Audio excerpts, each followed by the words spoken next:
Okay, this is the last time I'm going to be talking about the whole we're done with the 90s trend, and hopefully this is the last time I have to mention anything that's attached to the GOAT debate, because I've been sick of the GOAT debate. But I don't know, the GOAT debate's always going to be around. Like, it's like that one ex that just never stops stalking you. It's just like, it can just never go away, right? And if you've seen some of the more recent videos that I put out, they're obviously not serious. Like, that should go without saying. The entire point was to just farm a bunch of engagement, call it rage bait, if you will.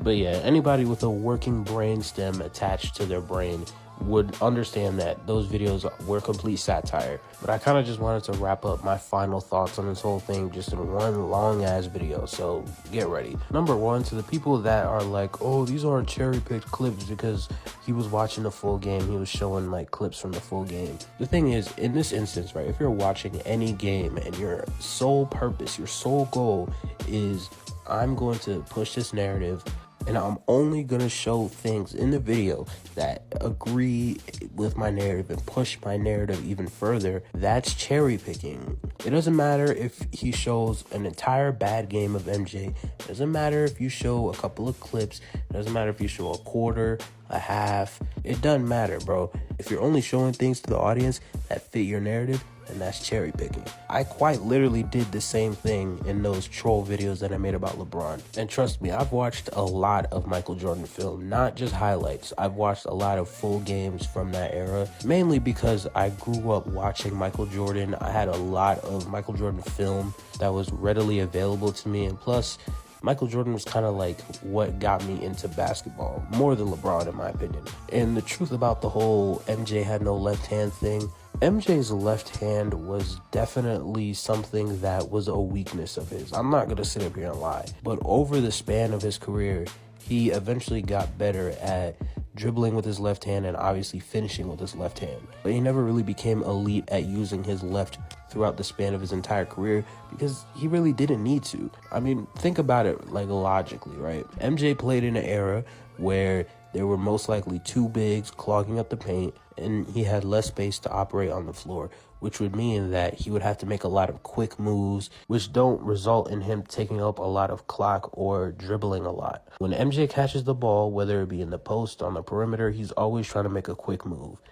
Now, if we were to transfer MJ to the modern NBA, his lack of a left hand would be exposed rather quickly, and it definitely would be something that teams would point out and routinely exploit. Because with the major skill gap between the NBA now and the NBA in the 90s, not to mention the increased amount of space, Jordan's weakness of his left-hand creation ability would be a problem. Now, the whole, oh, MJ is just Jaylen Brown, that's completely ridiculous, bro. Like, I don't think y'all understand how bad Jaylen Brown's left hand is. Jaylen Brown had 7 turnovers in the Eastern Conference Finals Game 7 just strictly because he couldn't create with his left. Jordan at his worst was not turning the ball over 7 times strictly because of his lack of a left hand, quote unquote. The whole conversation about Jordan not being able to go left is similar to me in the same conversation of like LeBron not being able to shoot for the first couple of years of his career. It was something that teams exploited.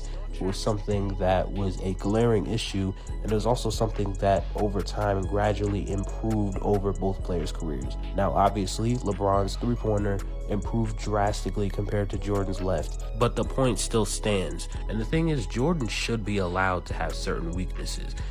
But the problem is, old heads talked up Michael Jordan like he was Jesus, to the point where people went back and had to frame the whole thing as, oh, we're exposing Michael Jordan's weakness, we're exposing Michael Jordan, we're exposing the 90s. That's the way it was framed because of the way old heads were talking about MJ as if he was like this untouchable god. I'm not one of the people that says the 90s was a horrible era. I think the 90s was a fine era for what it was, and it's obviously not better than, today's basketball. It's not. Because like I said in another video, the implications or the underpinnings of you saying that the 90s is greater than, basketball today is that basketball hasn't evolved in the past however many years. Those are the implications of you saying something like, oh, today's era sucks. Michael Jordan's era was so much better. And sorry to break it to you old heads, but basketball has only improved since Michael Jordan's era, in my opinion. Teams have gotten smarter with analytics. Teams have improved just talent-wise. The pool of star players and superstar players has increased. Players are more skilled. Coaches are 100 times better in today's era than the 90s. And the game has gotten a lot more aesthetically pleasing to watch compared to the 90s. Now, I know the 90s has its highs, but it also has its really bad lows. And yes, the defense in today's era is better than it was in the 90s. I don't want to hear the physicality argument, because just because you can clothesline and RKO somebody on the baseline doesn't make you a good defender. That just makes you Draymond Green. Defenses nowadays are way smarter. They understand the X's and O's better than, defenses of the 90s. This era just clears the 90s in every way. This whole "we're done with the 90s" trend really, has me asking a lot of questions, because number one, why did it take so long for people to finally start watching old footage? Like, it's not like it wasn't accessible this whole time.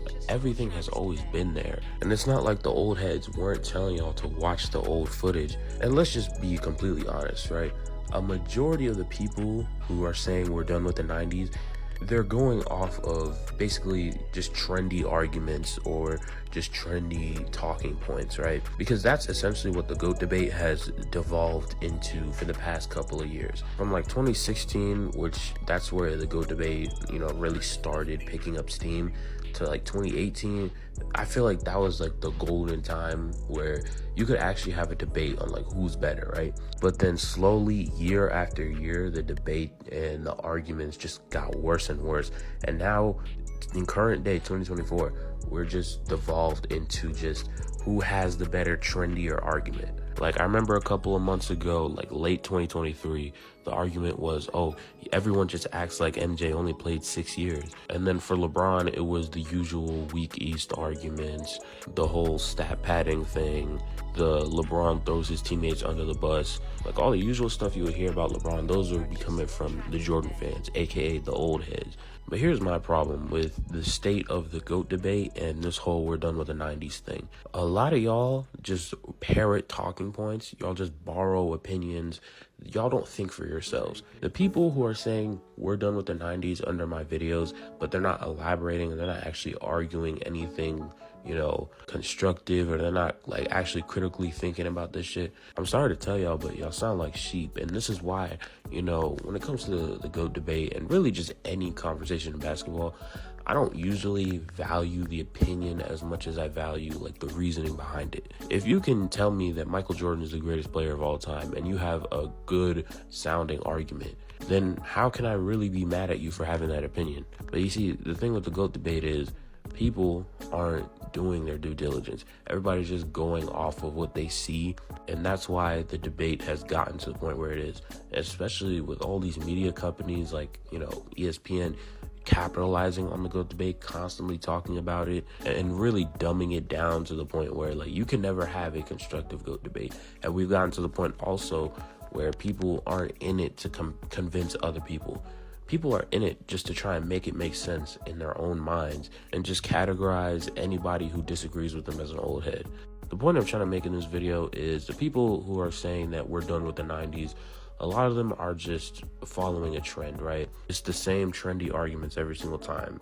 That's what the GOAT debate is at this point. And it is a good thing that, some people are out here watching old games and actually seeing for themselves. But I know for a fact a lot of y'all are not doing that. The people that are saying we're done with the 90s, all of y'all are not watching the old games. Because if you were probably watching at most 2 games, right? 2 full games on YouTube or wherever you watch games, right? But yeah, those are mostly, the final thoughts I have about this whole trend. I'm probably going to post the second part to this video just because I recorded it beforehand. But yeah, man, the younger generation really won this whole GOAT debate thing just because, they were eventually going to win it. But I feel like this is like the defining point in a GOAT debate where the majority is going to start siding with LeBron over Jordan just because of like the whole generational divide thing. And I've said this before and I'll say it again. Old heads, you have no one else to blame but yourselves. Y'all talked up Michael Jordan like he was God, and people went back and found out, oh, Michael Jordan really isn't as good as y'all are saying he is. He's still good, don't get me wrong, but he's not that good. You know what I mean?